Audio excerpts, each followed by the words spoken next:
Market سے کیا ہیں؟ شارٹ ہیں. دنیا میں تو ملا, پہلے تو ان کو اپنی فکر ہوگی کہ ہم کسی طرح جنت میں چلے جائیں. شروع میں تو حالت یہ ہوگی یوم یفر المرء من اخیہ وامہ وابیہ وصاحبتہ وبنیہ, وہ دن جس دن انسان اپنے باپ سے دور بھاگے گا, اپنی ماں سے دور بھاگے گا. یہاں بڑی خدمت کیا کرتا تھا, بڑے احسانات کرتا تھا, لیکن وہاں کہے گا میرے پاس ایسا نہ ہو مجھ سے کوئی نیکی مانگنے آ جائیے, بخشش کی درخواست کرنے آ جائے کہ بیٹا مجھے بھی بخشوا لے اللہ کے ہاں, تو دعا کر تیرے بڑے اچھے اعمال تھے. نہ بھاگے گا, ابھی یہ گلے نہ پڑ جائے میرے. اللہ کہے گا تو خود ہی تیرے لیے مشکل ہو رہی ہے, تو ایک اور بوجھ ہمارے ہم جو ہے نا ایک اور بوجھ تو ڈال رہا ہے اپنے اوپر, ایک اور بوجھ لے رہا ہے. تو ابتدا میں تو حالت جب تک فیصلہ نہیں ہوگا نا کون جنتی کون جہنمی, تو قرآن کے الفاظ ہیں اپنے باپ سے دور بھاگو گے, اپنی ماں سے دور بھاگو گے, وصاحبتہ وبنیہ, اپنے ساتھ رہنے والی سے بھی دور بھاگو گے. اللہ نے یہ نہیں کہا بیوی سے دور بھاگو گی, بیوی کے لیے زوجہ کا لفظ استعمال ہوتا ہے, یہ اصطلاح استعمال نہیں کی. دیکھو ابا کو اللہ نے ابا کہا, اماں کو اللہ نے اماں کہا, تو بیوی کو بیوی کہنا چاہیے نا. پوائنٹ کی بات بتا رہا ہوں, کئی دفعہ بتا چکا ہوں. اللہ نے یہاں بیوی کو بیوی نہیں کہا, کہا ساتھ رہنے والی, صاحبہ, صحبت سے ہے نا ہمیشہ چپک کے رہنے والی. اس سے پتہ چلتا ہے کہ جب ایک دفعہ شادی ہو جاتی ہے نا تو وہ بیوی پھلترو کی طرح ہمیشہ کے لیے چپک جاتی ہے. اس سے پتہ چل رہا ہے. یہ میں اس لیے کہہ رہا ہوں کہ پھر لوگ کہتے ہیں یار پھر جو ہے نا سفر پہ جاتے ہیں تو بیگم کو ساتھ نہیں لے کے جاتے, 2 سال جاب کے لیے باہر چلے جاتے ہیں, بیگم کو یہاں چھوڑ کے چلے جاتے ہیں, تو صاحبہ تو پھر نہ ہوئی نا, یہ پھلتر کی طرح چپکا ہوا تو وہاں کوئی اور ہے, تمہارا باس چپکا ہوا ہے تمہارے ساتھ, جہاں 2 سال تم جاب کر رہے ہو دوست چپکے ہوئے ہیں. تو اس لیے جہاں بھی جاؤ اللہ نے صاحبہ کے لفظ میں بتا دیا. پھلترو پتہ ہے کسے کہتے ہیں؟ پھلترو ہیں وہ دھاگا چپک جاتا ہے نا بعض دفعہ, یہاں پہ سردیوں میں زیادہ چپکتا ہے. اب آپ یوں کرتے ہو تو پھر ہاتھ پہ چپک جاتا ہے, پھر آپ یوں کرتے ہو ادھر آ کے چپک جاتا ہے, پھر یوں کرتے ہو تو یار یہ پھلترو. تو یہ بالکل اسی طرح جب آپ کی شادی ہوئی تو بیگم پھلترو کی طرح چپک گئی. اب جہاں جہاں جاؤ گے وہاں وہاں وہ ساتھ. تو یہ شادی کرنے سے پہلے سوچ لیا کرو کہ اس کو اللہ نے لقب ہی یہی دیا ہے کہ اس کا وہ رہنے والی ہے ہمیشہ. ہاں وسائل اگر نہیں ہے تو ایک الگ بات ہے, ورنہ جہاں جاؤ بیگم ساتھ ہونی چاہیے. حج پہ جا رہے ہو بیگم کو لے کے جاؤ, عمرے پہ جا رہے ہو بیگم کو لے کے جاؤ. شریف لوگ اسی طرح کرتے ہیں. تو سفر پہ جا رہے ہو گھومنے پھرنے, بیگم کو لے کے جاؤ. خالی دوستوں کے ساتھ پروگرام نہیں بنایا کرو. اگر آپ شادی شدہ ہو صرف دوستوں کے ساتھ پروگرام بنا رہے ہو تو اس میں اس بات کا خطرہ موجود ہوتا ہے کہ آپ کے ارادے اچھے, میں بدگمان نہیں ہو رہا, بہت سے لوگ نیک شریف ہیں, آپ سارے شریف شرفا بیٹھے ہوئے ہیں بیان سن رہے ہیں ماشاءاللہ سارے شریف شرفا, لیکن یہ کہ بھائی اس کو ساتھ لے کے جاؤ. اگر اللہ نے وسائل دیے, نہیں دیے تو ایک الگ بات ہے. چلو ہمیشہ نہیں لے کے جاتے, کبھی تو لے کے جاؤ نا. تو اور جہاں جاب کر رہے ہو وہاں اس کو ساتھ رکھو, سمجھتے ہو, وہاں ساتھ رکھو اس کو. تو اللہ نے فرمایا جس کے ساتھ ہمیشہ رہا کرتے تھے اس سے بھی آج دور بھاگو گے. بولو گے بھائی مفتی صاحب کا بیان دنیا کے لیے تھا, بیگم یہاں میرے قریب نہ, ٹھیک ہے نا, یہاں نہ, اللہ کا واسطہ بخش دے یہاں پہ. کیوں؟ نفسی نفسی, مجھے اپنی فکر ہے کہ میرا ہوگا کیا. وصاحبتہ وبنیہ, اپنے بیٹوں سے دور بھاگے گا, کیونکہ بیٹیاں تو بہرحال رخصت ہو کے چلی جاتی ہیں, بیٹے تو ہمیشہ اپنے ساتھ رہتے ہیں, ان سے دور بھاگے گا. ایک اور جگہ فرمایا وَأَخِيهِ, بھائی سے دور بھاگے گا. وَفَصِيلَتِهِ الَّتِي تُؤْوِيهِ, اور جس خاندان نے پوری زندگی اس کو ٹھکانہ دیا, اپنے گھر میں رکھا, باپ ماں اور پوری فیملی, اس خاندان سے مکر جائے گا, وہاں سے دور بھاگے گا. تو شروع میں تو یہ حالت ہوگی کہ میرا بنے گا کیا, بس یہ فکر. لیکن جب پتا چل جائے گا بھائی تیرا اعمال نامہ دائیں ہاتھ میں دیا جا رہا ہے, جب اعمال نامہ دیا جائے گا نا, فَأَمَّا مَنْ أُوتِيَ كِتَابَهُ بِيَمِينِهِ, جس کے دائیں ہاتھ میں دیا جائے گا, بالکل ایسے کاؤنٹنگ ہوگی, بلکہ تولا جائے گا نیکیوں کو. ہم سمجھتے ہیں, دیکھو ملحد لوگ جو خدا کا انکار کرنے والے, مذہب کا انکار کرنے والے کہتے ہیں ہم پیدا ہو کے مر گئے ختم, ان ہی الا حیاتنا الدنیا. قرآن نے ان کی الفاظ کو بھی ذکر کیا ہے کہ ہماری دنیا کی زندگی ہے, نموت و نحیا, ہم مرتے ہیں پیدا ہوتے ہیں, وما یہلکنا الا الدہر, اور یہ جو موت اور زندگی ہے خدا کے ارادے سے نہیں ہے, یہ زمانے کے تصرفات ہیں. زمانہ ہے جو مارتا بھی ہے. ایک آدمی ٹرک کے نیچے آ کے مر گیا تو اس لیے تھوڑی اللہ نے مارا ہے, تو ٹرک کے نیچے آیا ہے نا, تو جو بھی چیز ٹرک کے نیچے آئے گی وہ تو مرے گی. وہ یہ بات کرتے ہیں. بہت مشکل ہے بھائی دیکھو ایگزامینیشن ہال میں اگر آپ بیٹھے ہوئے ہو تو ٹائم ختم ہوتا ہے, آپ کو کمرے سے باہر نکالا جاتا ہے, کیونکہ اب امتحان کا ٹائم کیا ہو گیا, ختم. ایک باقاعدہ ارادے کے تحت ایک کام ہوتا ہے نا, تو اس سے پتہ چلتا ہے یہ ایگزامینیشن ہال ہے, بعد میں رزلٹ اناؤنس ہوگا. لیکن آپ بیٹھے ہوئے ایک دم دھماکہ ہوا اور پوری ایگزامینیشن ہال کی دیواریں اڑ گئی اور آپ دھڑ دھڑ دھڑ جا کے باہر آ کے گرے تو آپ کہو گے نکالا نہیں گیا, خود بخود نکلے ہم کسی ارادے کے تحت نکالا نہیں گیا ہے. یہ تو ویسے ایک اتفاق ہو گیا کہ دھماکہ ہو گیا, چھتی غائب ہو گئی تو ہم نکل گئے, خود ہی میدان ہی بن گیا. یہ تو ملحد یہی دلیل, یہی بات کرتا ہے کہ یار یہ کوئی ارادے کے تحت تھوڑی ہمیں دنیا میں نہ لایا جاتا ہے ارادے کے ساتھ اور نہ نکالا جاتا ہے. دنیا میں آنا بھی ایک اتفاقی حادثہ ہے, ایک سائنٹیفک حقیقت ہے, اور دنیا سے نکلنا بھی کیا ہے, ایک سائنٹیفک حقیقت ہے. کوئی جا رہا ہوتا ہے باہر, ٹرک والا آیا کچل کے چلا گیا تو کوئی حساب کتاب نہیں, وہ ٹرک نے کچل دیا تو مر گئے, ختم, اور مر کے مٹی ہو گئے, ختم. اب اس مٹی میں پودے اگاؤ, آپ اس کو کھاد کے طور پہ استعمال کرو بس.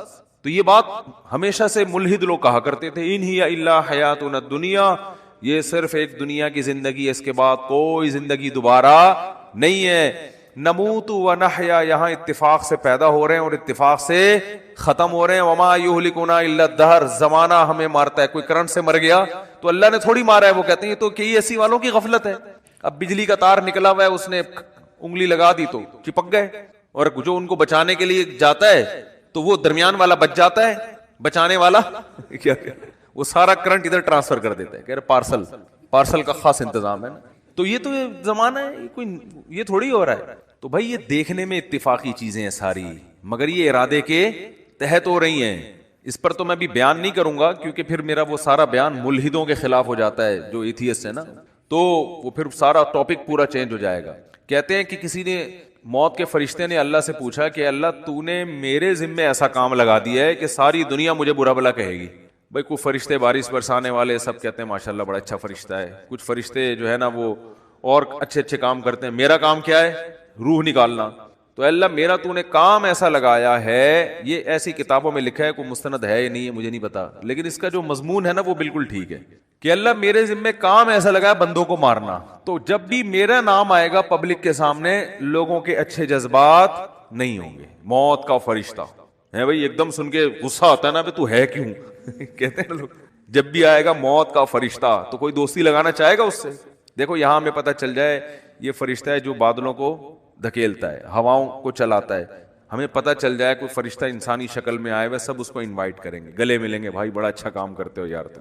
لیکن پتہ چل جائے یہاں موت کا فرشتہ بیٹھا ہوا ہے, تو موت کے فرشتے نے کہا اللہ تو نے میرے ذمے ایسا کام لگا دیا. تو کہتے ہیں اللہ میاں نے فرمایا کہ دیکھ تیرے ذمے کام تو لگایا, لیکن بلی تیرے اوپر نہیں آئے گی, بلی ٹرک والے پہ آئے گی ٹھیک ہے, بلی آئے گی KESC والوں کہ جب بجلی نہیں تھی ایک دم اچانک چھوڑ دی, ٹھیک ہے نا, اور اپنے ہی بندے ان کے گر رہے ہوتے ہیں زیادہ تر.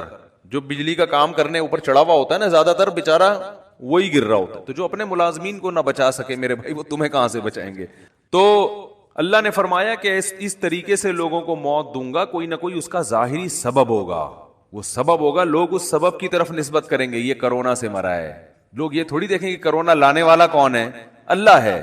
اللہ کو اختیارات ہیں, وہ آج ایک بیماری ختم ہوئی ہے کل دوسری لے آئے, کل پرسوں تیسری لے. آپ ویکسین بناتے رہو, کس نے منع کیا ہے آپ کو, آپ وہ کرو جو آپ کر سکتے ہو, اللہ وہ کرے گا جو وہ کر سکتا ہے. اور کن کن حادثات سے بچو گے, زلزلے آ جائیں گے, زلزلے کی کوئی ویکسین ہے, زلزلے کی تو کوئی ویکسین نہیں ہے بھائی. جب کوئی دیوار گرے گی تو مرو گے, اور جو اتنے ترقی یافتہ کنٹریز ہیں زلزلوں سے نہیں بچا سکتے اپنے آپ کو. وہ زلزلہ پروف عمارتیں بنا دی جو جھولتی رہتی ہیں, لیکن وہ بھی ایک حد تک, اس سے زیادہ تیز جھٹکا آیا تو وہ بھی گرے گی. دیکھو نا چند سال پہلے جاپان میں کیسا زلزلہ آیا, چائنا میں زلزلہ آیا چند سال پہلے, پوری کہتے ہیں بستی غائب ہو گئی. تو نہیں روک سکتے حادثات سے, ہاں اپنی طرف سے جو حفاظت کر سکتے ہو بس وہ کرو. تو اللہ فرماتے ہیں کہ قیامت کے دن یہ جو ہے نا ایسا نہیں ہے کہ تم یہ سمجھتے ہو کہ سب خود بخود ہو رہا ہے. ایک ایک چیز کا, مالی ھذا الکتاب لا یغادر صغیرۃ ولا کبیرۃ الا احصاها. قرآن کہتا ہے جب تم اپنا اعمال نامہ دیکھو گے نا تو یہ نہیں کہو گے کہ یہ اس نے میری زندگی کا, اس نے جو ہے نا صحیح رزلٹ اناؤنس کیا ہے, بالکل صحیح.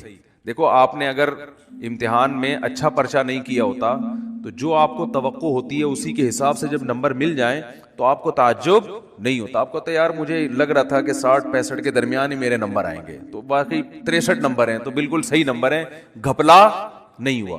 تبھی اپنی رپورٹ کو دیکھ کے تعجب نہیں ہوتا. تو قرآن کہہ رہا ہے کہ جب تم اپنی رپورٹ دیکھو گے, وہاں رزلٹ دیکھو گے تو تمہیں تعجب ہوگا.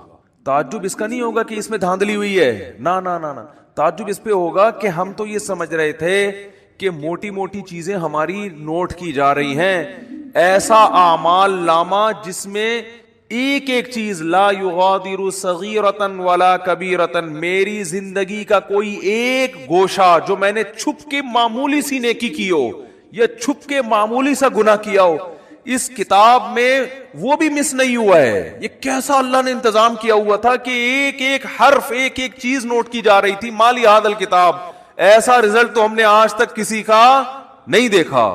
انسان تعجب کرے گا کہ بھائی میں تو سمجھ رہا تھا کہ میں آزاد ہوں، یہاں تو ایسی گرفت ہے، اتنی گرفت ہے کہ ان وہ کیا ہے، فتکن فی صخرۃ او فی السماوات او فی الارض یاتی بہ اللہ. ایک رائی کے دانے کے برابر نیکی یا گناہ اگر کیا ہے نا، اندھیروں میں خفیہ چٹانوں کے اندر بیٹھ کر اللہ اس کو بھی کھینچ کے نکال کے لے آئے گا. ایسا انتظام ہے. دیکھو کافر کہتا ہے بالکل بھی انتظام نہیں ہے.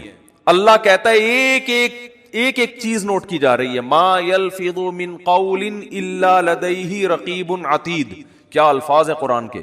قرآن کہتا ہے تم جو زبان سے الفاظ پھینکتے ہو نا، لفظ یلفظو کا معنی ہوتا ہے عربی میں پھینکنا. یہ وہ والا پھینکنا نہیں جو ہم کو پھینکو کہتے ہیں.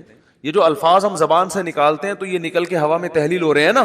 تو قرآن کہہ رہے جو کچھ زبان سے نکل کے ہوا میں جا رہا ہے یہ غائب نہیں ہو رہا.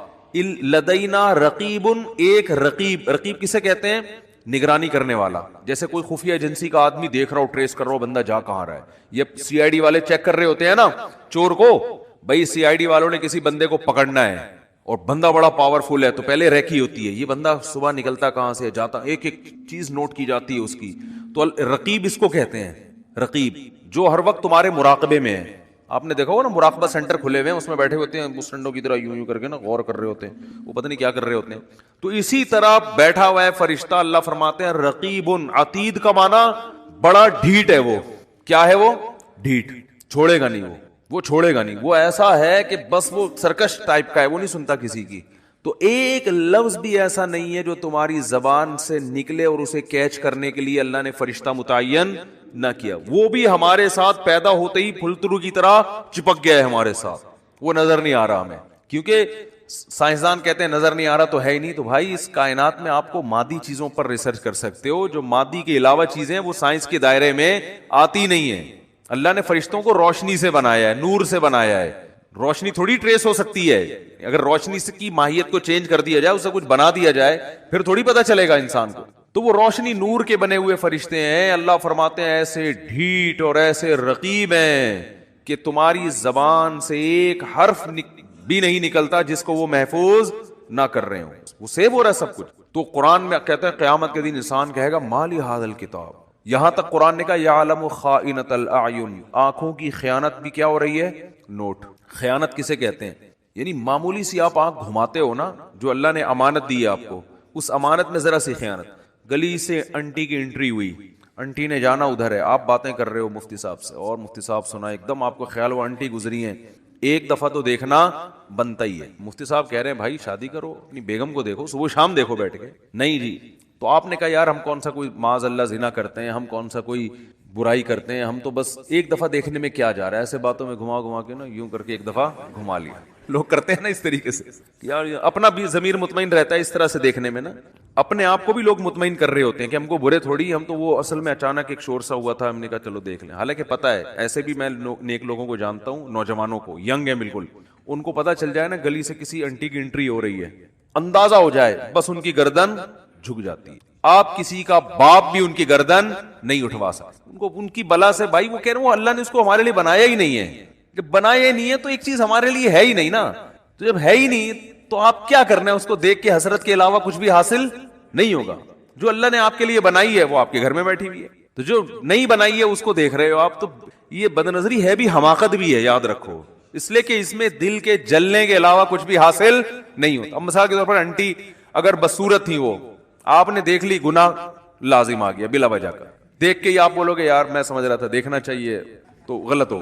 گناہ اللہ نے بولو لکھ لیا کہ جب تجھے پتا تھا انٹی ہے، تیرے دیکھنے کی چیز نہیں ہے، تیرے دیکھنے کی جو ہے تیرے گھر میں بیٹھی ہوئی ہے، بس اسی کو دیکھ جا کے. تو نظر کیوں نہیں جھکائی تم نے؟ گناہ لکھ لیا گیا. اور اگر دیکھ کے آپ کو اچھی لگی تو یہ تھوڑی کہ جو چیز آپ کو اچھی لگ رہی ہے آپ اس کے پیچھے پیچھے چلے جاؤ گھر تک. ملے گی تھوڑی، ایسے تھوڑی ملتی ہیں کس لوگوں کو انٹیاں. تو ملتی نہیں ہے, کچھ بھی نہیں ہوتا, سوائے دل میں کیا پیدا ہوگی, ایک جلن, اور اپنی والی سے کے بارے میں ناشکری پیدا ہو جائے گی کہ یار یہ والی مل جاتی, وہ جو بیٹھی ہوئی ہے نا پھلترو کی طرح, جس کو مفتی صاحب نے کہا چپک گئی, واقعی پھلترو کی طرح ہی چپکی ہوئی ہے وہ, اس کو کسی طرح دائیں بائیں ہو جائے, وہ مر جائے, اللہ کرے. اس طرح ہوتا ہے نا. ایک صاحب میرے پاس آئے, مجھے کہنے لگے, ابھی چند دن پہلے کی بات ہے, ناراض نہیں ہوں گے اس لیے کہ آپ کو کیا پتا کن کی بات کر رہا ہوں, کہہ رہے ہیں وہ میرے ابا نے, میری والدہ کا انتقال ہو گیا تو انہوں نے دوسری شادی کی, پھر تو کہہ رہے ہیں ہم کو بھی خیال آیا کہ ہم نے بھی دوسری کی. تو ابا نے کہا ابے میری تو مر گئی تھی تو میں نے کی ہے, تو کیوں کر رہا ہے؟ تو کہتے ہیں میں نے کہا ابا میرا تو قصور نہیں ہے نا, وہ مر ہی نہیں رہی. مجھے اس طرح سنا رہے, ابا وہ اب میرا تو قصور نہیں ہے. خیر یہ الفاظ ان کے غلط تھے, میں اپریشیٹ نہیں کرتا ان کو. بیگم کو یہ کہنا کہ مر کیوں نہیں رہی, یہ نہیں سوچنا چاہیے. لیکن ایک نارملی میں ایک بات کر رہا ہوں کہ جب آپ رنگ برنگی دنیا میں 10 قسم کی چیزیں دیکھو گے تو اپنی والی کے بارے میں احساس کمتری کا شکار ہوگے, اس سے محبت میں کمی آئے گی, محبت میں کمی آئے گی تو آپ کو خود ہی گھر کا سکون آپ کا برباد ہوگا. حکیم اختر صاحب رحمہ اللہ تعالی بڑی پیاری بات فرمایا کرتے تھے کہ جو نظر کی حفاظت کرتا ہے اس کو پتا ہے بھائی لے دے کے میرے پاس تو میری بیوی کے علاوہ کوئی آپشن نہیں ہے, تو اس کی پھر وہ قدر کرتا ہے, اس کے دل میں اس کے لیے محبت کے جذبات پیدا ہوتے ہیں, محبت کرتا ہے پھر وہ اس سے. میں اکثر واقعہ سناتا ہوں نا ایک گاؤں کے سفر کا. ہم ایک کوئٹہ کے چمن کے قریب ایک گاؤں ہے, وہاں سفر کر کے آ رہے تھے. میں پہلے ہم لوگ دورے کرنے جاتے تھے نا, 2 مہینے کے دورے ہوتے تھے, عربی گرامر کے اس طرح کے, ابھی بھی ہوتے ہیں. تو میری عمر میرا خیال 22-23 سال ہوگی اس وقت. تو ہم دورہ کرنے گیا ہوا تھا, ہمارے ایک استاذ بھی تھے, کلاس فیلو تھے, استاذ تو نہیں تھے, تو وہ بھی ہمارے ساتھ 2 مہینے. جب سفر سے ہم واپس آ رہے ہیں نا, ان کے پاس تھی یہ ریوو یا ویگو تو نہیں ہوا کرتی تھی, ویگو ٹائپ کی بڑی گاڑی تھی. ہم بیٹھے ہیں, وہ اسپیڈ سے بھاگے چلا یار. لڑکوں نے کہا کیا ہو گیا بھائی, ان کو ذرا تمیز سے چلا لو یار. اتنی اسپیڈ سے وہ بندہ گھر جا رہا ہے نا کہ ہم نے کہا یہ ہمیں کہیں اور نہ پہنچا دے. پتا چلا انکوائری کہ بھائی یہ شادی شدہ آدمی ہے, ان کو بیگم بہت زیادہ یاد آ رہی ہے. تو ان کی اسپیڈ کیا ہو گئی ہے, ڈبل. کہ یار میں کیوں, نظر کی حفاظت. جب انسان نظر کی حفاظت کرتا ہے اور حرام نہیں دیکھتا تو اس کو اپنی بیگم پھر بہت زیادہ یاد آتی ہے. سمجھ رہے ہو؟ اور آج 2 سال, سب کی بات نہیں کر رہا بھائی, آپ کسی سے بدگمان نہ ہو, 2 سال کے بعد بھی گھر مرجھائے آ رہے ہوتے ہیں.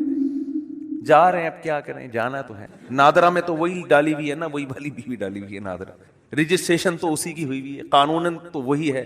جا رہے ہیں, اسپیڈ سلو ہوتی چلی. گھر کے باہر آئے گا, بیل تھوڑی دیر سوچنے کے بعد بجاؤ نا, کیونکہ اندر سے وہی نکلے گی. آپ نے دفتروں میں اتنی دیکھ لی ہیں حسینائیں لیلائیں, اتنی عورتوں سے گپ شپ, فون پہ بات, اور کیا کچھ رنگینیاں دنیا میں دیکھ لیا آپ نے. اب تو باہر جانے کی بھی ضرورت نہیں ہے نا, یہیں دفتروں میں رنگینیاں گورنمنٹ نے انتظام کیا ہوا ہے, بالکل کو ایجوکیشن سسٹم ہے, اور ٹیچر اتنی فیمیل لڑکیوں کو پڑھا رہے ہیں. جب وہ جوان کنواری لڑکیوں کو ٹیچر دیکھے گا, میل ٹیچر یونیورسٹیوں میں, تو اس کو اپنی 40 سالہ اچھی لگے گی؟ بتاؤ نا. وہ تو صبح شام 20 لڑکیاں بیٹھی ہوئی ہیں, 20 میں کوئی تو ایسی ہوگی نا جو بہت زیادہ اس کے من کو بھا جائے. صحیح ہے نا, بہت زیادہ بھا جائے, کوئی تو ہوگی نا. وہی ایک اس کے دل میں فاسد برے خیالات لانے کے لیے اور بیوی کی محبت نکالنے کے لیے وہ ایک بھی کافی. میں شریف آدمیوں کی بات کر رہا ہوں جو صرف یعنی کوئی دوستیاں نہیں لگاتے, اور اگر ان میں دوستیاں لگانے والے بھی ہو گئے, جو کہ زیادہ تر لوگ پھر تعلقات بھی رکھتے ہیں, دوستیاں لگانے والے بھی ہو گئے, پھر تو گھر کا بیڑا غرق ہو رہا ہے. یونیورسٹیوں میں گرل فرینڈ بوائے فرینڈ کا سسٹم آپ دیکھو, دوستیاں بھی لگا رہے ہیں, باتیں بھی کر رہے ہیں, وہ بھی ہنس کے باتیں, یہاں سے بھی ہنس کے باتیں. بیگم تھوڑی 24 گھنٹے اس طرح سے ہنس کے بات کرے گی بھائی, وہ اب تو ایک ریئل لائف میں آپ داخل ہو چکے ہیں نا. ریئل لائف تو ایسی تھوڑی ہوتی ہے ہر وقت یوں بیٹھ کے مسکرا کے تھک گئے یار, اب بیگم ادھر جا کے سو, مجھے یہاں سونے دو, ٹھیک ہے نا, ہر وقت تھوڑی ہوتی ہے. تو ریئل لائف میں نہیں ہوتا. لیکن وہ گرل فرینڈ ہے, اس کو آپ بیلنس ڈال کے دے رہے ہو, وہ آپ کی شاگرد ہے, آپ پروفیسر ہو, وہ آپ کی پرسنالٹی سے متاثر ہے, آپ اس کے حسن و جمال سے متاثر. تو ان چیزوں نے ہمارے گھروں کا سکون برباد. اور ان چیزوں پہ جب میں بات کرتا ہوں سب سے زیادہ مخالفت خواتین کرتی ہیں, حالانکہ آپ کے حقوق کی بات کر رہے ہیں. خواتین کہتی ہیں یہ مولوی لوگ چاہتے ہیں عورتوں کو پردوں میں جھونپڑیوں میں بند کر دیا جائے, ان پہ اتنے بڑے بڑے لفافے ڈال دیے جائیں, ان کے اوپر رضائیاں کمبل ڈال کے ان کو چھپا دیا جائے, تو ہم تو آزاد ہیں. تو ٹھیک ہے آپ آزاد ہو جاؤ, لیکن جب آپ کی شادی ہوگی نا تو پھر میاں بھی آزاد ہوگا. پھر میاں بھی کیا ہوگا؟ آزاد. پھر وہ آنکھ مٹک کے کرے تو ٹینشن نہ لیا کرو, پھر بولو کہ بھائی ٹھیک ہے آنکھ مٹکا کرنا اس کا بھی رائٹ ہے, کیونکہ اتنی لڑکیاں جب وہ نیم برہنہ ہو کے آتی ہیں تو اس لیے تو آ کے آتی ہیں, مرد دیکھیں ان کو, جب وہ آ رہی ہیں تو وہ تو دیکھ اس لیے تو آ رہی ہیں. اسلام نے کہا تھا بھائی اپنے آپ کو ڈھانپو, کور کرو اپنے آپ, کیونکہ اسلام چاہتا ہے کہ عورت کو اللہ نے مرد کے لیے بنایا, تو جس عورت کو بنایا ہے نا مرد اسی تک رہے محدود, دائیں بائیں جانے کی کوشش بولو نا نہیں کرے. تو میں نے وہ جو ہمارے دوست پٹھان تھے ایسی اسپیڈ سے وہ گاڑی چلا رہے تھے, تو اس وقت ہمیں اندازہ ہوا, ہم نے کہا دیکھو یار, ہم تو کنوارے تھے, چھڑے چھاٹ تھے اس وقت, تو ہمیں اندازہ ہوا دیکھو شادی شدہ, ہم تو اس وقت ہمیں کیا دنیا کا پتا تھا, ہم نے کہا دیکھو یار شادی شدہ آدمی اپنی بیوی سے کتنی محبت کرتا ہے, ان کی اسپیڈ دیکھو آپ. اچھا ہم تو گھر جا رہے تھے اپنے, ہم بھی جا رہے تھے, تو ہماری تو چونکہ شادی نہیں ہوئی تھی, ہماری اسپیڈ نارمل تھی, ٹھیک ہے, ہم نارمل اسپیڈ سے جا رہے تھے, اور اگر نہیں بھی جاتے تو بھی کوئی ٹینشن نہیں تھی. ہم کہتے چلو 2 مہینے کا ایک اور دورہ کرا لو یار, 2 مہینے ہو گئے, ایک اور 2 مہینے کا رک جاتے ہم. اب ہم سے بھی نہیں رکا جاتا, ہم سے بھی نہیں رکا جاتا. جب انسان کی شادی ہو جاتی ہے پھر اس کو گھر اچھا لگتا ہے, دل چاہتا ہے میں گھر میں زیادہ ٹائم گزاروں, سفر اس پہ مشکل ہو جاتی ہے اس کے لیے. لیکن اگر آپ عیاشی کرو گے میرے بھائی, آپ آنکھ مٹکوں میں زیادہ دل لگاؤ گے, تو پھر گھر آپ کو ٹینشن لگنے لگے گا. محبت ہوگی مگر اتنی نہیں جتنی ہونی چاہیے. تو اس میں خواتین ہی کا فائدہ ہے کہ مرد کو نظر جھکانے کا اور عورت کو اپنے آپ کو چھپانے کا حکم دیا. عورت کو حکم ہے اپنے آپ کو چھپائے, مرد کو حکم ہے اپنی نظروں کو جھکائے. تو اس میں عورت کا فائدہ ہے. اور اگر اس کے برعکس چلیں گے تو مردوں کا فائدہ ہے, دنیاوی عیاشی بڑھے گی. مرد کو رنگیاں رلیاں دیکھنے کو نظر آئیں گی, اس کی موج مستیاں ہیں, وہ نہ بیوی سے دل لگائے گا اور بار بھی 10 لڑکیوں سے تعلقات بدل کے دوستیاں لگائے گا. وہ ابھی کسی نے کلپ بھیجا, چھوڑو پھر وہ ادھر ہی بات چلی جائے گی. تو اللہ نے کیا فرمایا, یعلم خائنۃ الاعین, آنکھوں کی خیانت کو بھی وہ جانتا ہے, نوٹ کر رہا ہے. تو آپ نے ذرا سا نظر اٹھائے نا انٹی کو دیکھنے کے لیے, تو بس اللہ نے کیا کر لیا, فرشتوں کا اس کو نوٹ کر لو, یہ لکھو, یہ اس کا حساب بولو دینا پڑے گا کہ یہ آنکھیں اللہ نے دی تھی, ان کو غلط استعمال کیوں کیا. ہاں اگر توبہ کر لیا آپ نے, اس لیے کہہ رہا ہوں کتنے لوگ پتہ نہیں کتنی انٹیاں دیکھ کے آئے ہوئے ہوں گے, اللہ معاف فرمائے. صحیح ہے نا, اب آپ کو یار وہ تو لکھ لیا, تو توبہ کا دروازہ بھی کھلا ہوا ہے. جیسے برائی لکھی جاتی ہے نیکی بھی لکھی جاتی ہے. آپ نے بیٹھے بیٹھے ارادہ کر لیا, یہیں بیٹھے بیٹھے اللہ اب ہو گیا, آئندہ نہیں کروں گا, جتنا پچھلا ہوا معاف کر دے, یہیں بیٹھے ہوئے آپ کے دل کے ان خیالات کو نوٹ کیا جا رہا ہے. تو میں وہ حدیث کمپلیٹ کر کے بس بیان ختم کرتا ہوں. تو رسول اللہ صلی اللہ علیہ وسلم نے ارشاد فرمایا کہ جب قیامت کے دن جنتی جنت میں اور اہل جہنم جہنم میں چلے جائیں گے, اس سے پہلے تو نفسا نفسی کا عالم ہوگا نا, بس میں کسی طرح چلا جاؤں. جب چلے گئے نا جنت میں تو اب سکون مل گیا, دائیں ہاتھ میں اعمال نامہ سرٹیفکیٹ آ گیا, تو فوراً اپنے رشتہ داروں کی طرف بھاگے گا جن کو تھوڑی دیر پہلے کہہ رہا تھا میرے قریب مت آؤ. تو اللہ فرماتے ہیں جیسے ہی اعمال نامہ دائیں ہاتھ میں آئے گا, ہا امقرؤ کتابیا, ارے ابا کہاں ہیں, اماں کہاں ہیں, بیوی کہاں ہیں, بچے کہاں ہیں, میرا اعمال نامہ پڑھو, میرا اعمال نامہ دیکھو. دکھائے گا سب کو لا لا کے, انی ظننت انی ملاق حسابیا, مجھے یقین تھا کہ ایک دن میرا اعمال نامہ مجھے ملنے والا ہے, اسی یقین کی بیس پر تو میں عمل کرتا تھا, آج دیکھو اللہ نے میرا اعمال مجھے دکھا دیے. فہو فی عیشۃ راضیہ, اللہ فرماتے ہیں ایسی زندگی میں ہوگا کہ زندگی اس سے خوش ہوگی. یہ بھی قرآن کی عجیب بلاغت ہے. بھائی ہونا تو یہ چاہیے ایسی زندگی ہم اس کو دیں گے کہ یہ اپنی زندگی سے خوش ہوگا, لیکن قرآن کہہ رہے یہ نہیں, ایسی زندگی ہم اس کو دیں گے کہ زندگی اس سے خوش ہوگی. یہ بلاغت ہے, مبالغہ ہے. جیسے کہتے ہیں نا فلاں کی تو زندگی اس پہ مہربان ہو گئی ہے, لوگ کہتے ہیں نا یار فلاں کی تو تقدیر اس پہ عاشق ہو گئی ہے, جو سوچتا ہے زندگی اس کو وہ دے دیتی ہے. تو اللہ فرماتے ہیں ایسی زندگی کہ یہ تو چھوڑ دے کہ وہ زندگی سے خوش ہوگا نہیں ہوگا, زندگی اس پہ مہربان ہوگی, ایسی پیاری زندگی ملے گی. تو جب یہ ہو جائے گا وہ جنت میں چلے جائیں گے, تو جنت میں شروع میں تو اپنا ہی حساب کتاب ہو رہے ہیں, اور یہ انار کے باغات اور یہ سیب کے باغات اور یہ نہریں اور یہ انہی میں. تھوڑے دن کے بعد اس کو خیال آئے گا یار وہ ہمارے ساتھ انڈا موڑے پہ چائے پیا کرتا تھا ایک بندہ, وسیم نام تھا اس کا, آج کل مارکیٹ میں شارٹ ہے, وہ کہاں گئے. پھر آہستہ آہستہ نا اپنے ریلیٹو یاد آئیں گے, فل ان دا بلینکس تو کر دیا کرو, وہاں جا کے بھی جنت میں بول رہے ہوں گے کیا بول رہا تھا ہم نے آگے. تو وہاں پھر آہستہ آہستہ بندہ بولے گا سب سے پہلے بیگم کہاں ہے بھائی.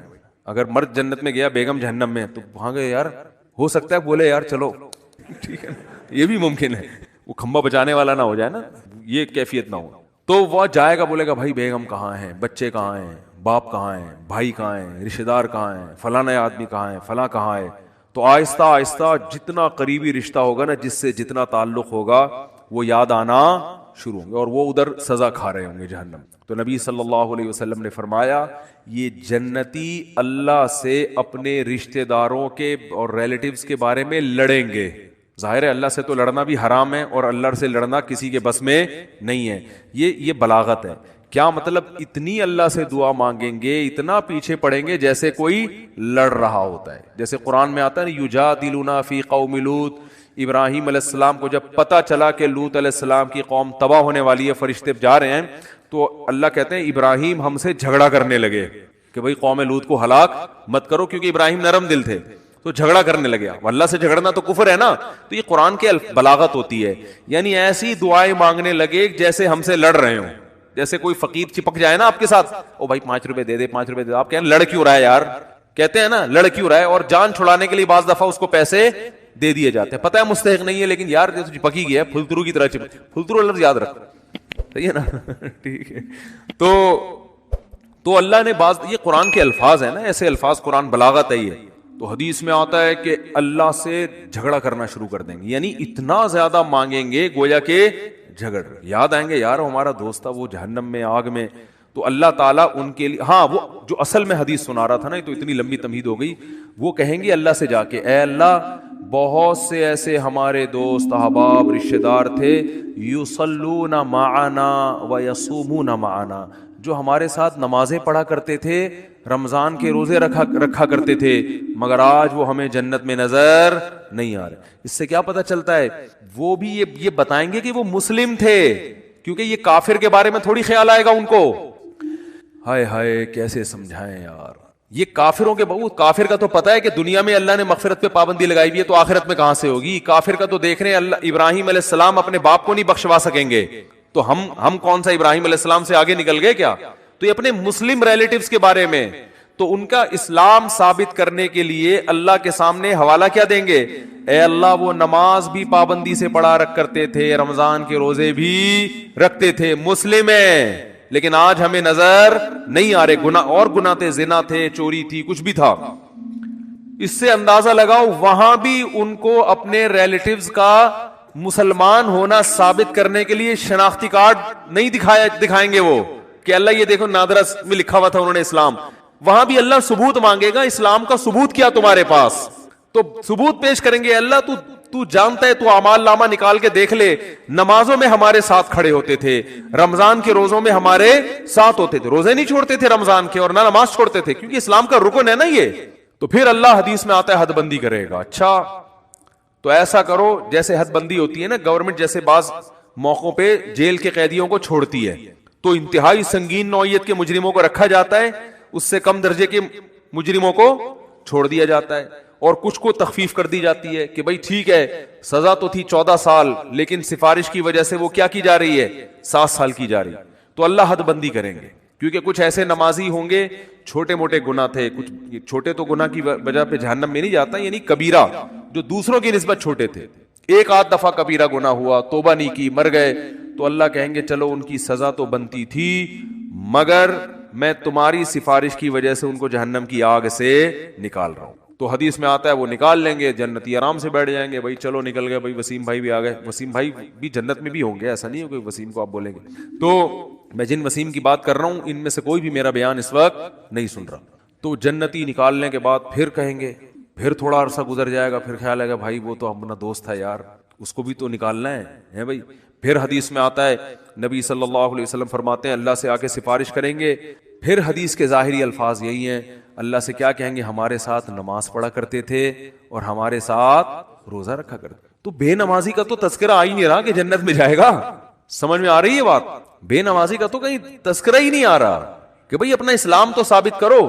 تو حدیث میں آتا ہے کہ پھر اللہ تعالیٰ اور پھر حد بندی کریں گے، اور پھر کہیں گے چلو بھائی بے نمازی کا بھی آئے گا، بالکل اینڈ میں آئے گا وہ، یعنی یہ بھی یاد رکھیں گے اپنے نمازیوں کو کہ اللہ وہ تو مسلمان تھے، ہم ان کی گواہی دیتے ہیں اسلام کی۔ بالآخر یہ نکالتے نکالتے ختم، پھر نبی صلی اللہ علیہ وسلم نے فرمایا کہ نبی صلی اللہ علیہ وسلم سفارش کریں گے، کیونکہ آپ کے تو ریلیٹیو محدود ہیں نا، کسی کے 10 ہیں، کسی کے 15 ہیں، سب نکل گئے بھائی، اس سے کہیں اس میں نہ آئے کہ چلو ہمارے فلاں نے ہم کو نکال دیں گے، لیکن جائیں گے بھی تو، سزا بھی تو کھائیں گے بھائی، وہ تھوڑے دن کی تھوڑی ہے، وہ تو تھوڑی سزا بھی بہت ہے۔ تو سفارش تو ہوگی, شفاعت بھی ہوگی یقیناً, برحق ہے اہل سنت والجماعت کا عقیدہ ہے کہ شفاعت ہوگی. جہنم میں جس کو جتنی سزا اس کی بنتی ہوگی نا, کافر کے علاوہ کسی کو بھی پوری سزا ملے گی نہیں. جیسے دنیا کا قانون ہوتا ہے نا, اتنے سال قید با مشقت, وہ ریٹرن میں کچھ اور ہوتا ہے, پریکٹیکلی کچھ اور ہوتا ہے. تو ریٹرن میں تو اللہ کے ہاں لکھا ہوا ہے کہ زانی اتنے سال جہنم میں جلے گا, قاتل اتنے سال جہنم میں جلے گا, فلاں اتنے سال, لیکن یہ ریٹرن میں اصل سزا وہی ہے. لیکن پریکٹیکلی کیا ہوگا کہ سفارشوں کی بیس پہ سزائیں کم ہوتی چلی جائیں گی. بھئی اس کے اتنے سال تھے اتنے کم ہو گئے, اتنے سال تھے اتنے کم ہو گئے. تو نبی صلی اللہ علیہ وسلم نے فرمایا, یہ بھی حدیث میں کمپلیٹ کر دیتا ہوں, اگرچہ یہ موضوع کا حصہ جتنا تھا وہ میں نے بیان کر دیا, لیکن بڑی دلچسپ حدیث ہے. آپ صلی اللہ علیہ وسلم نے فرمایا پھر نبی کا رشتہ امتیوں سے کس کا ہے؟ امتی ہونے کا. آپ صلی اللہ علیہ وسلم پھر اپنی امت کو نکالیں گے, وہ بھی اللہ حد بندی کرے گا کہ اتنے اس لیول کے لوگوں کو جن کے گناہ اس نوعیت کے تھے ان کو آپ کی سفارش سے نکالا جائے گا. یہاں تک کہ آپ صلی اللہ علیہ وسلم نے فرمایا کہ میں بھی سفارش ختم کر دوں گا, جتنے لوگوں کو نکالنا تھا. تو اللہ کہے گا کہ کوئی ہے مزید سفارش کرنے والا؟ آواز آئے گی بھئی اب کوئی بھی نہیں ہے. اللہ کیا کیا پیارے الفاظ ہیں یار حدیث کے. اللہ فرمائیں گے هل يبقى الا الرحمن, جو رحمان ہے سب سے زیادہ رحم کرنے والا وہ تو ابھی باقی ہے. یعنی تمہیں اگر ترس آ رہا ہے, کوئی تمہارا ماموں ہے, کوئی تمہارا چاچا ہے, کوئی تمہارا باپ ہے, تم ان رشتوں کی بیس پر, اور نبی ترس کھا رہے ہیں کہ میری امت ہے, تو اللہ فرمائیں گے میں تو رحمان ہوں اور یہ میری مخلوق ہے. میں تو رحمان ہوں نا, تو رحمان کیسے چھوڑ دے گا؟ وہ نہیں کہ وہ اپنی مرضی سے نہیں نکالے گا.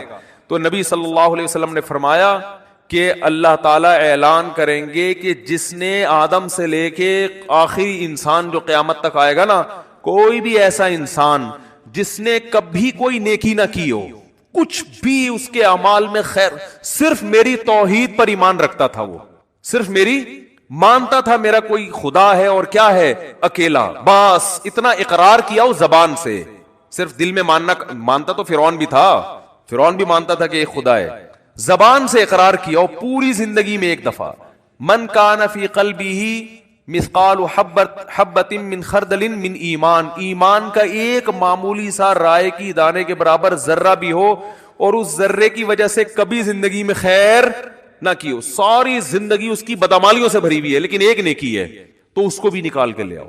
تو حدیث میں آتا ہے اتنے خلقت نکلے گی نا, بڑے بڑے دنیا میں بدماش پیدا ہوئے ہیں بھائی, ساری زندگی قتل و غارت میں گزری, ساری زندگی برائیوں میں گزری. ہاں, اور یہ بھی آتا ہے حدیث میں کہ یہ اللہ اس وقت کریں گے یہ کام, ایک تو اللہ کہیں گے هل يبقى الا الرحمن, کہ رحمان باقی ہے. دوسرا اس وقت کی جو کافر ہے نا, وہ اہل ایمان کو تانا دے گا کہ یار ہم بھی برے تھے تم بھی برے, صحیح ہے نا, ہم غیر مسلم تھے اور تم اپنے آپ کو کیا کہتے تھے, تم ایک خدا کو مانتے تھے, تو تمہارے ایمان نے تمہیں کوئی فائدہ نہیں پہنچایا. ہمیں تم دنیا میں کہتے تھے اسلام قبول کرو, ایمان لے کر آؤ, تو بھائی انجام تو تمہارا بھی وہی ہے جو ہمارا ہے. تو قرآن حدیث میں آتا ہے اللہ تعالیٰ اس وقت جس کے دل میں بھی رائی کے دانے کے برابر بھی ایمان ہوگا نا, اللہ کہے گا میں اپنے ماننے والوں کو نہ ماننے والوں کے ساتھ نہیں رکھ سکتا. یہ غیرت کا مسئلہ ہے. تبھی لوگ کہتے ہیں نا غیر مسلم اتنے نیک اچھے اچھے اعمال کر رہے ہوتے ہیں, وہ جہنم میں کیوں جائیں گے؟ او بھائی غیرت کا مسئلہ ہوتا ہے. آپ کی فرض کرو 2 بیویاں ہیں, ایک بہت خدمت گزار ہے, لیکن وہ کہتی ہے کہ بھائی میں آپ کی بیوی بھی ہوں, اور وہ جو فلاں جو ہے نا سبکتگین, ایسا نام نہ لو کہ وسیم ستار کو غصہ آ جائے نا, بہت مشکل سا نام کوئی بتاؤ, سبکتگین بھی نام ہوتا ہے نا, کیونکہ یہ غیرت والا مثال ہے. سبکتگین نہیں بھائی, رخش کچھ بھی بتا لو یار, ابے کوئی ایسا مشکل سا نام بتاؤ دنیا میں کسی کا ہوتا ہی نہیں ہے. ABCD, صحیح ہے نا. وہ آپ کی 2 بیویاں تھیں, ایک اکڑ والی, مانتی نہیں ہے بات کو, چائے کا بولو نہیں پکا کے لائے گی, آپ بولو بھائی کھانا پکاؤ نہیں پکائے گی, ہر وقت بس زبانی بد کلامی. لیکن جب اس سے پوچھا آپ کے میاں کون ہیں, بھائی یہ میرے میاں ہیں بس, ٹھیک ہے میں نہیں مانتی, ان کی ایک نہیں مانتی, لیکن ہے یہ میرے میاں, مجھے ماننا چاہیے ان کی, مجھے ان کا احترام کرنا چاہیے, لیکن مجھ سے ہوتا نہیں ہے, کچھ اوپر سے فالٹ چلا رہا ہے, ہمارے خاندانی مسئلہ ہے, آپس کی بات ہے ہماری, لیکن ہے بھائی میرا میاں, اس کے علاوہ میں کسی اور سے محبت نہیں کر سکتا. میاں والی جو محبت ہے وہ اسی سے ہوگی.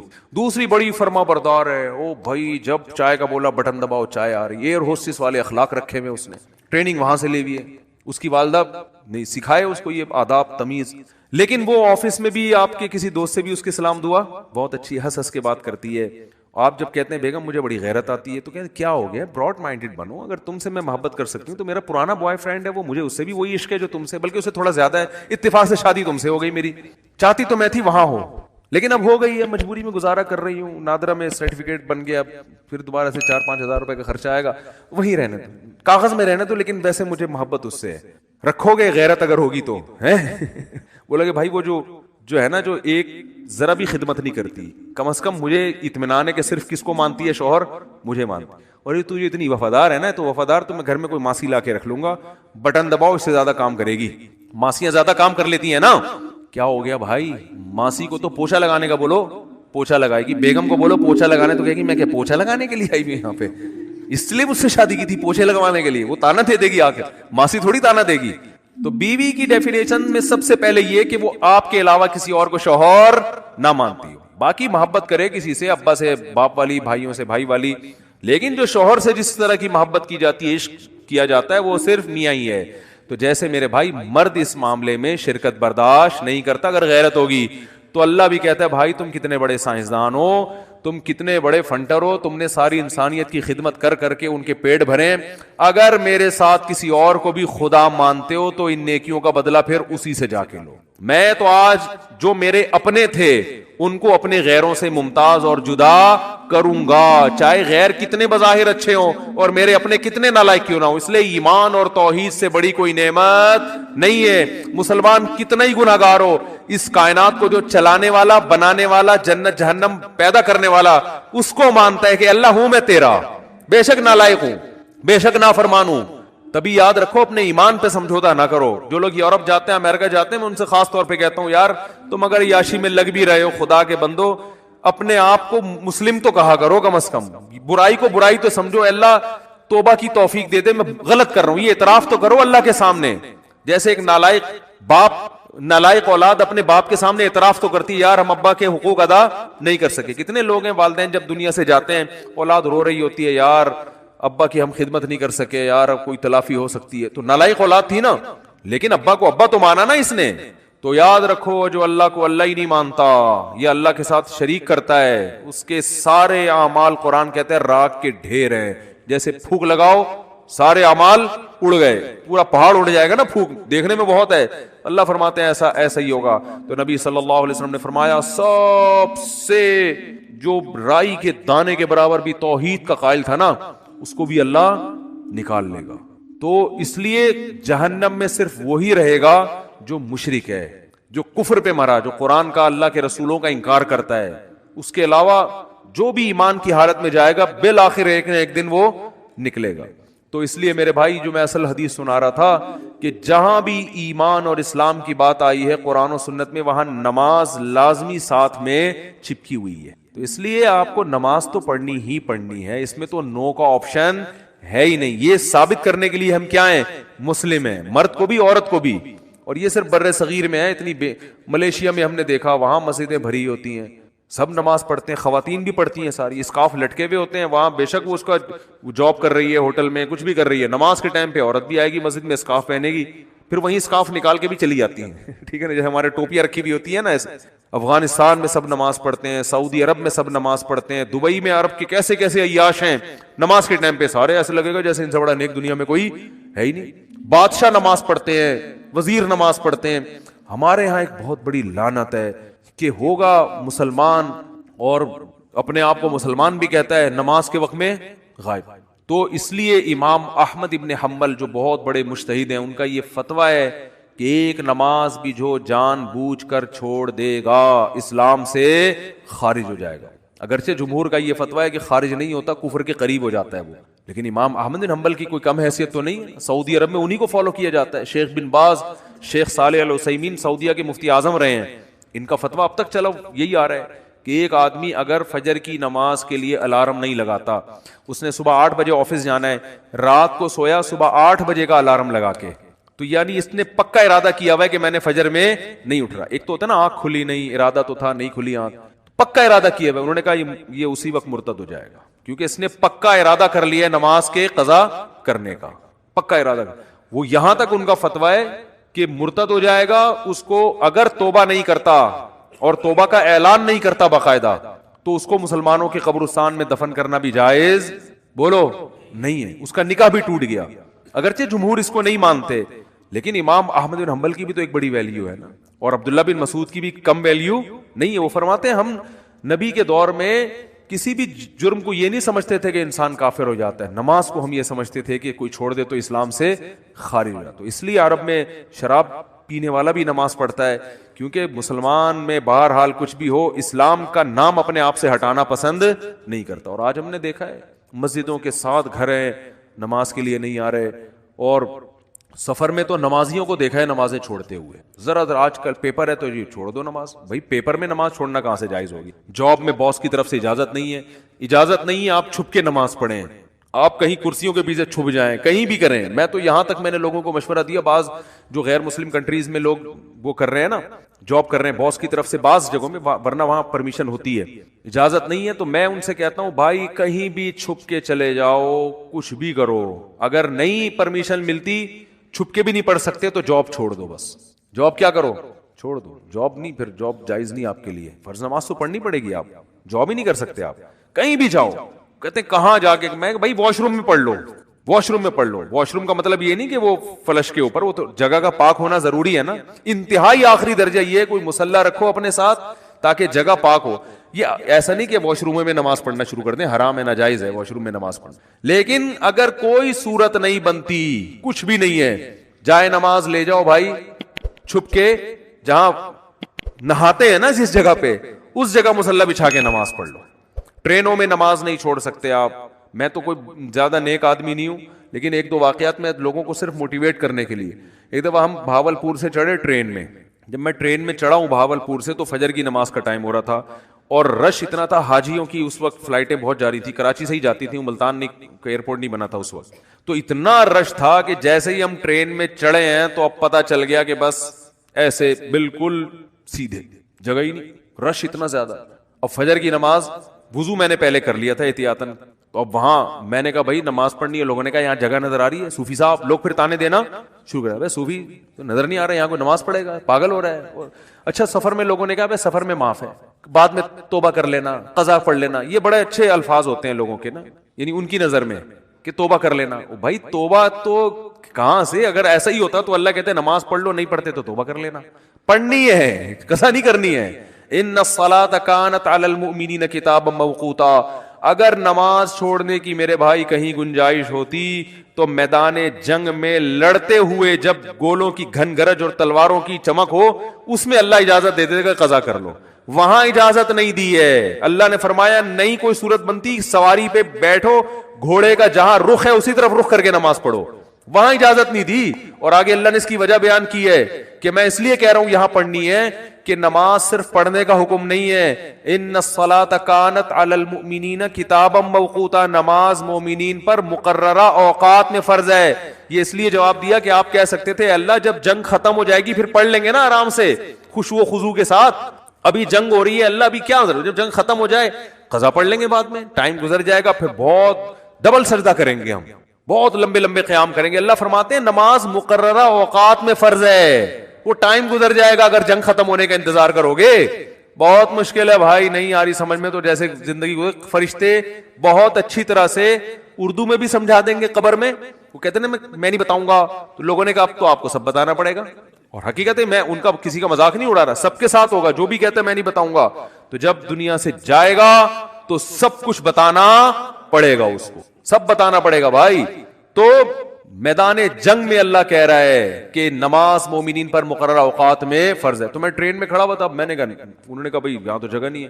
اچھا میری عمر بھی زیادہ نہیں تھی, تو وہ ایسی تھوڑی عمر ہو تو لوگوں میں روب بھی ہوتا ہے نا. ہم نے کہا کوئی جگہ نہیں ہے. میں نے کہا تو پڑے گا بھائی, کیونکہ ہم تو ایسے چھوڑ دیں بھائی, اور سنتیں اب چلو مجبوری ہے چھوڑ دیتا ہوں, 2 فرض تو پڑھنے ہیں. لوگوں نے کہا جگہ نہیں ہے. میں نے کہا جگہ بن جائے, کیونکہ فرض جو نماز میں فرائض ادا کرنا بہت آسان ہے. تو میں نے کیا کیا, وہ جگہ چونکہ لوگوں کے چپل تھے تو اس میں خطرہ تھا کہ ناپاک ہوگی, تو ایک چادر تھی میرے پاس, وہ میں نے ایسے نیچے ڈال دی.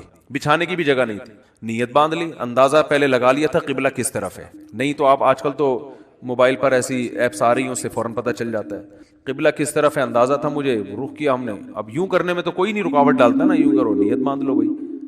اگر ہاتھ اٹھانے کی بھی جگہ نہیں ہے تو ہاتھ نہ اٹھاؤ, یہ رفع الیدین تو کوئی واجب نہیں ہے.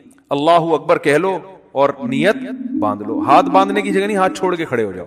بھائی سورہ فاتحہ پڑھی, سورت ملائی, رکوع میں جب آپ گھسیں رکوع کریں گے تو میں سوچتا تھا W11 کتنی بھی بھری ہوئی ہو, کنڈکٹر جب ایک دروازے سے چڑھ کے دوسرے دروازے پہ کرایہ لے کے نکل سکتا ہے تو ہم اتنے رش میں صرف ایک رکوع کی جگہ ہمیں کیوں نہیں بن سکتی. تو رکوع ہم نے کیا, جھکنا ہے نا رکوع میں, جھک جاؤ, لوگ خود بخود سائڈ پہ ہو جاتے ہیں. بھائی اس کے بعد آپ جب سجدہ کرو تو سجدہ نام ہے, ویسے تو پراپر سجدہ کرنا چاہیے, جگہ نہیں ہے تو بھائی ماتھا کسی طرح زمین پہ ٹکانا ہے, آپ ماتھا زمین پہ ٹکا دیا جا کے. تو 2 رکعت تمیز سے الحمدللہ پڑھ لی, کھڑا ہو گیا میں. پھر لوگوں نے کہا یار یہ, میں نے کہا ہو گئی, 2 فرض پڑھنے تھے, ہو گئے, ایسی کی تیسی, جو مرضی کرنا ہے, جو اکھاڑنا ہے اکھاڑ لو. کیونکہ تمہیں تو خود چاہیے جگہ دو نا. اور بعض دفعہ لوگوں کو شرم آ رہی ہوتی ہے, ہم سب کے سامنے نماز پڑھیں گے, لوگوں نے کہ تو بہت بڑا صوفی ہے. تو یاد رکھو شرم ان کمبختوں کو آنی چاہیے جو نہیں پڑھ رہے, ان کمبختوں کو آنی چاہیے. بھائی تم بھی تو ایمان کے دعوے دار ہو, اگر تم یہ کہتے ہو کہ ہم اسلام کو نہیں مانتے تو پھر پورا اسلام سے رشتہ ختم کرو. پھر آپ وصیت میں لکھو کہ مجھے عیسائیوں کے قبرستان میں دفن کرنا ہے, مجھے ہندوؤں کے میری چتا کو آگ لگائی جائے. ٹھیک ہے نا, یہ لکھ کے جاؤ. جو نماز نہیں پڑھتا لکھے کہ بھائی میں چونکہ نماز نہیں پڑھتا اور میں مانتا ہوں یہ ٹائم ویسٹنگ ہے اور یہ کیا مولویوں نے نماز رکھا ہوا ہے, تو لکھو کہ میری چتا کو, ایک ہندو ابھی مسلمان ہوا ہے تو میں نے, وہ مجھے کہہ رہے تھے کہ میں لائیو سب کے سامنے کلمہ پڑھوں گا نا, تو میں نے کہا چلو ہمارے بیان میں آپ کو لائیو ہم لے لیں گے. بیان سنتے تھے, اللہ کا شکر ہے وہاں انڈیا میں ان کو ایمان کی توفیق ملی, تو ہندو ہونے کے باوجود میرے بیان بڑے شوق سے سن رہے تھے, کہہ رہے ہیں سنتے سنتے میرا دل کیا کہ میں مسلمان ہو جاؤں. اللہ تعالیٰ